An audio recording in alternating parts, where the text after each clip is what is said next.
Сайн байцгаана уу? Өнөөдрийнхөө бичлэгээр маршмеллоу буюу хөөсөн чихэр хийсэн байгаа. Маш гоё амттай, маш амархан заавал хийж үзээрэй. Эхлээд чихрээ хийх саваа бэлтцгээе. Орцонд маань 40 г сахарын пүдэр, 20 г хүнсний цардуул буюу хархмаал орно. Одоо сахарын пүдрийг хүнсний цардуултайгаа холиод сайн гутгаад түр тавьчихна.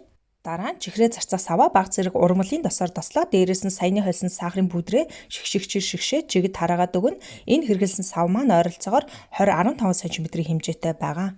Чихрээ хийх сав маань ийм болсон байна. Одоо хөөсөн чихрээ бэлтцгээе. Орцонд маань 225 г сахар, цайны халбаны талаар шингэн ванили буюу ванили экстракт, 1 ууч желатин, уудандаа 9 г байгаа. 120 мл хүйт ус орно. Би усаа 60-60 мл-ээр 2 хуваагаад хийчихсэн байгаа. Нийтдээ бол 120 мл ус байгаа. Мөн бүх орц жороодоор мэдээлэл хэсэг давхар оруулсан байгаа. Ороод үзээрэй. Одоо желатинаа нэг савнд хийгээд дээрээс нь 60 мл усаа хийгээд ойролцоогоор 10 минут байлгана. Энэ хооронд чихрийн сиропоо бэлдэх байгаа. Нэг савнд сахараа мөн 60 мл усаа хийгээд плетинийхээ хамгийн их хэмдээр нь буцалгах нь. Ингэхдээ сахараа уустал нь сайн хутгах ёстой.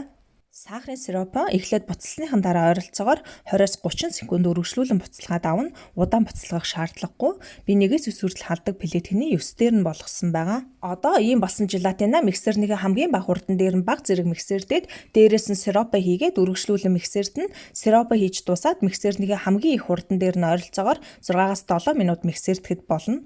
Желатинаа тусгаалan халааж хайлуулах шаардлагагүй. Дээрээс нь халуун сироп хийсэн учраас хайлтчна.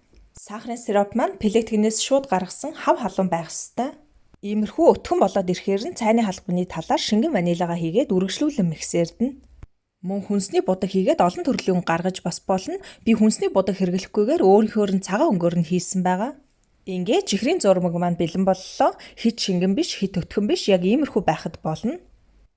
Одоо бэлдэж тавьсан савндаа чихрийн зурмгаа хийгээд жигд хараагаад дээрээс нь адил сахарын пүдрээ шигшээд хүнсний скотчоор бүтээгээд хөргөгчөнд ойролцоогоор 2-3 цаг байлгаж зарцгаана. 3 цагийн дараа ийм болсон байна. Одоо зах хэсгээр нь хутгаар зүсэж салгаад сахарын пүдрээ ингээд шигшиж тараагаад дээр нь чихрээ тавиад жигд зүсээд хуваагаад өгнө. Хутганы үзүүртээ сахарын пүдрээ ингэж дүрхээ зүсвэл наалтахгүй амар зүсэгддэг байгаа.